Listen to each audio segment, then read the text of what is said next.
Start. बच्चों अभी जो नेक्स्ट हमारा डेरिवेशन है वो है दर्पण का सूत्र। ये थोड़ा लंबा है इसलिए आप इससे घबराइएगा नहीं। दर्पण के सूत्र में आपको दो तरीके से क्वेश्चन पूछे जा सकते हैं। तो सीधे सीधे कह सकता है कि गोली दर्पण का सूत्र निकालिए, या फिर आपसे कह सकता है कि एफ यू और वी में संबंध निकालिए। एफ यानी कि वस्तु की दर्पण की फोकस दूरी, यू यानी कि वस्तु जो दर्पण के सामने रखी गई है उसकी दूरी, और वी क्या होती है, प्रतिबिंब की वस्तु के ध्रुव से दूरी। तो इन सभी के समन्वय से सूत्र बनेगा और उस सूत्र को हमें निकालना है। इस सूत्र को हम यहाँ एक बार लिख देते हैं, 1/f is equal to 1/v plus 1/u। ये वो सूत्र है।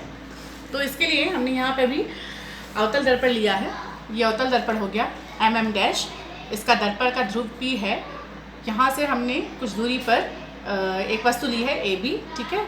तो वस्तु AB है तो वस्तु की दूरी दर्पण से होगी AP और इसका मान हो जाएगा -u ज्यामितीय चिन्ह के अनुसार। उसके बाद इस एक वस्तु के ऊपर से हमने यहाँ पे एक प्रकाश किरण ली है जो मुख्य अक्ष के समांतर चल रही है और ये परावर्तन के पश्चात दर्पण के फोकस से होकर गुजरेगी।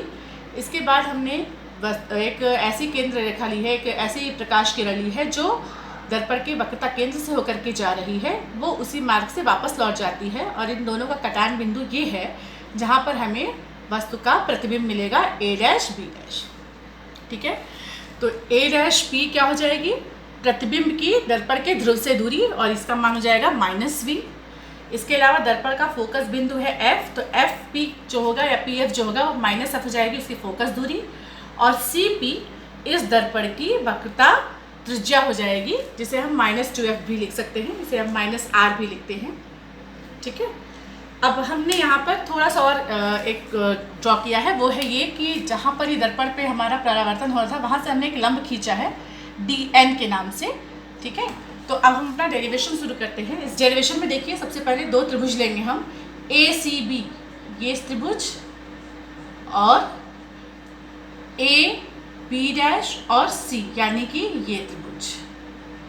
हमने ये दो त्रिभुज दिए हैं, ये दोनों त्रिभुज समरूप है। क्यों समरूप है, ये एंगल 90 डिग्री है, ये कोण एक अंतर कोण से बनेंगे, और ये जो है आपका तीसरा कोण बचेगा जो बराबर हो जाएगा।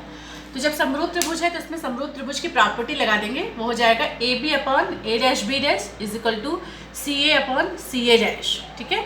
दोनों एक जैसे हम इसके अनुपात लेंगे, उन अनुपातिक भुजाओं का जो बराबर हो जाएगा। तो AB/A', is equal to CA/CA', इसको हमने क्वेश्चन नंबर 1 मान लिया। दूसरा हमने एक त्रिभुज और लिया है, वो है जो हमने यहाँ से लंब डाला था, तो एक त्रिभुज बन गया हमारा DNF, और दूसरा त्रिभुज है A', B', हम इन दोनों त्रिभुजों में, ये देखिए मैंने ऐसे इसको कलर कर दिया है, ठीक है।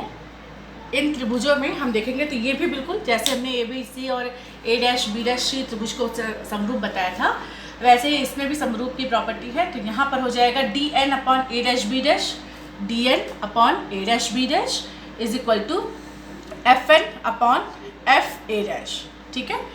अब एक चीज़ आप जरा से फिगर में ध्यान से देखेंगे तो ये जो लंब डला है जहाँ पे जिस बिंदु पर N, वो दर्पण के ध्रुव के बहुत करीब है।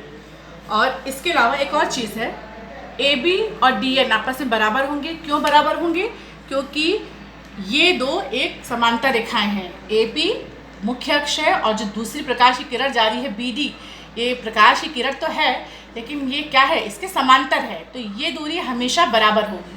इसीलिए AB और BD क्या हो जाएंगे, आपस में बराबर हो जाएंगे। तो DN बराबर AB करके हमने यहाँ इसको पुट कर दिया है।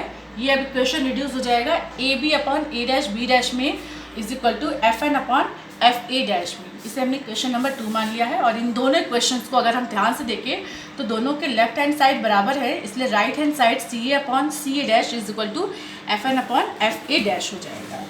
अभी इसके पहले भी हमने कहा था और फिर से आपको बोल रहे हैं कि N जो है वो दर्पण के ध्रुव के बहुत पास है, इसलिए हम लोग N बिंदु को P पर मान सकते हैं, और हम लोग अब FN को हम FP भी नियर अबाउट लिख सकते हैं, लगभग बराबर होता है।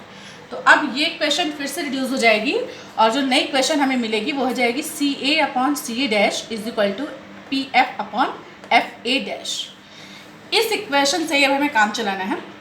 इस इक्वेशन में जितने टर्म्स हैं हमारे, इन सब की हमें वैल्यूज़ निकालनी है। तो हमने देखिए यहाँ पे लिखा है CA को हम क्या लिख सकते हैं।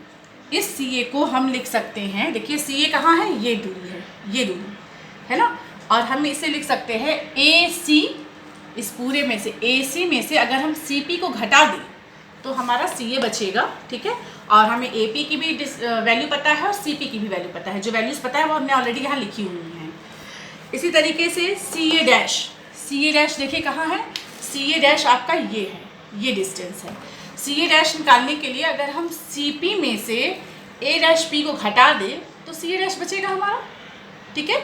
CP में से A डैश P को घटा दे तो CA डैश बचेगा। तो हमने इसको भी ऐसे लिख दिया है। उसी तरीके से FA डैश, बड़ा हो रहा तो